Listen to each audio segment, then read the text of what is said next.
borrowed one from my dad's bedroom and hid in the closet to binge read it with a flashlight. From then on, I was hooked. A few years ago, the news spread that Mr. Foxwood and his wife were buying the abandoned estate on the outskirts of town, the infamous Cliffside Manor. No one could understand why he'd want to live in such a terrible place, but I could. Nathan Foxwood's books were always full of the scariest things imaginable. So I figured maybe he was just trying to get some new material firsthand. I had always hoped to run into him in downtown Bayport and get to meet one of my idols, but it never happened. And now it was too late.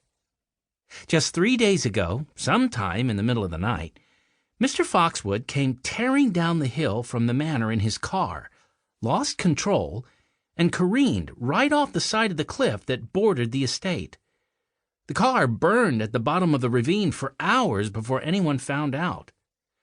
Rumors had been swirling ever since that Mr. Foxwood had been working on a new novel since he moved into town, a book about Cliffside Manor itself and its dark history. If that were true, it was a shame that he'd never get to finish it. I'd been waiting years for a new Nathan Foxwood novel. Still, Frank said with a wary look around the place, I'm not entirely sure this is a good idea. The last time you and I got close to something belonging to one of our favorite authors, we got framed for theft.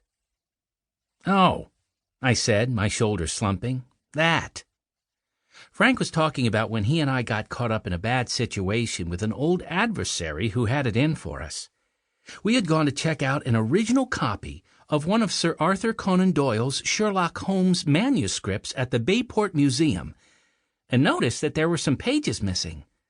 Imagine our surprise when those pages started turning up in our car and lockers at school. Things were pretty hairy for a while, but thankfully, it was all right in the end, and our names were cleared of any wrongdoing. Look, Frank, I continued, I know that was bad, but the whole mess is behind us now. Come on, don't ruin this with your worrying. Nothing bad is going to happen at Cliffside Manor. In the next moment, a strong breeze swept through the trees, causing a large acorn to come plummeting down from above and plonk Frank right on top of the head. Ow! He said, wincing. He rubbed the spot and sighed. No, nothing bad, eh? Famous last words. As Frank and I approached the house, we saw a large group of people milling around near the front entrance. Is that a reporter? Frank asked, eyeballing a woman on the edge of the crowd holding a notepad and a camera bag. She was tall, with deep brown skin, and had twists of black hair cascading down her back. Might be, I said. Well, try to control yourself this time, will you? I rolled my eyes. I flirt with one reporter who then goes and gets us in trouble with the police, and now I'll never hear the end of it. As we reached the crowd, the wind picked up suddenly, and I watched as the reporter's notepad went flying out of her hands and landed at my feet. I picked up the notepad and threw a backward glance at Frank and shrugged. I was totally planning on controlling myself, bro, I said. But it looks like the universe has other ideas. I strolled over to the young woman and handed back the notepad. Thanks, she said with a wide smile. Seems like the weather is conspiring to be as creepy as this house. Totally, I agreed. Are you here to cover the estate sale? She nodded. Aisha Best. I'm a reporter with the Bayport Bugle. I'm actually hoping to snag an interview with Heather Foxwood, the writer's wife. I've heard that she's got quite the story about what went on there before her husband died. No one's been able to get a hold of her since the accident, so I'm trying to get an exclusive.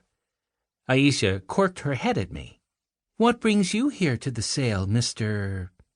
I sneaked a look back at Frank, who was standing a few feet away with his arms crossed, looking less than thrilled. I said, biting my lip. Oh, I'm just a fan, that's all. Looking to pick up some memorabilia. Aisha raised an eyebrow and looked like she was about to ask more questions.